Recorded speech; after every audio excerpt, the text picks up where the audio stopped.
The Dragon's Blood by Derek Wall. An original short story by StorySnacks. Listen and escape. Well now, dears, snuggle in close, for I've got another tale that'll send shivers down your spine and make the hairs on your arms stand on end. It's a dark and twisted yarn, this one, spun from the shadows of our very own village, a place where ancient magic lingers and innocence is tested in the most chilling of ways. This is the second chapter in the haunting saga of young Daisy and the Cursed Well, a story that will grip your heart and leave you gasping for breath. The echoes of the well's dark secret continue to reverberate through Daisy's life, weaving their way into her dreams and casting long shadows across her waking hours. The horrors she had witnessed had left an indelible mark on her soul, a chilling reminder of the darkness that lurked beneath the surface of our seemingly peaceful village. In the aftermath of her harrowing discovery, she found herself drawn to a kindred spirit at school, a quiet, enigmatic girl named Rowan, who always seemed to linger on the edges surrounded by the other school misfits. Daisy, with her trusting heart and yearning for connection, saw in Rowan a fellow outsider, someone who understood the sting of loneliness and the weight of difference. They shared secrets whispered under the ancient oaks in the schoolyard, their laughter echoing through the hallowed halls. A fragile bond forged in the crucible of adolescence. But as their friendship deepened, a disquieting truth emerged. Rowan and her peculiar band of friends weren't just outcasts. They were descendants of the very family whispered to have dabbled in dark magic, the same family who once lived on Daisy's farm. The revelation sent a shiver down Daisy's spine, a cold tendril of fear coiling around her heart.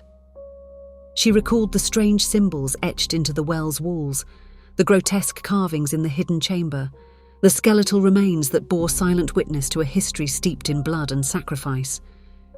Could her new friend be connected to these horrors? One bleak morning, the chill in the air mirroring the chill in her soul, Daisy awoke to a bone-chilling realization. The ancient book she'd discovered in the well, Le Dragon Rouge, was missing. Her heart pounded in her chest as she frantically searched her room, her mind racing through the possibilities. Rowan, captivated by Daisy's tales of the well, had stolen the book. But why?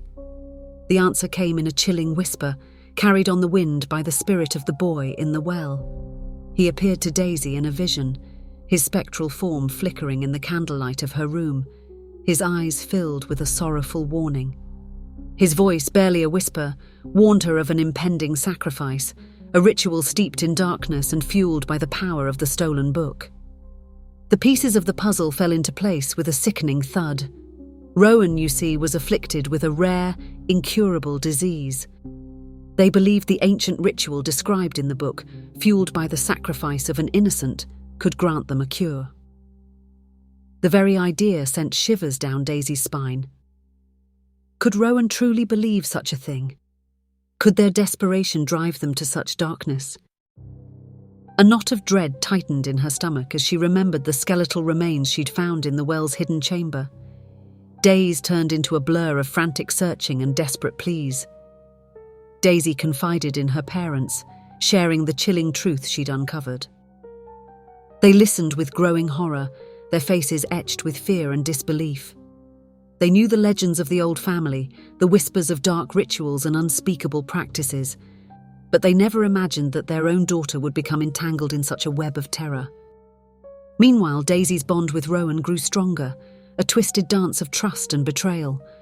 Rowan, consumed by their illness and the desperate hope of a cure, confided in Daisy their plans for the ritual. They spoke of the power of the dragon's blood, the ancient magic that flowed through their veins, and the sacrifice that would unlock its healing potential.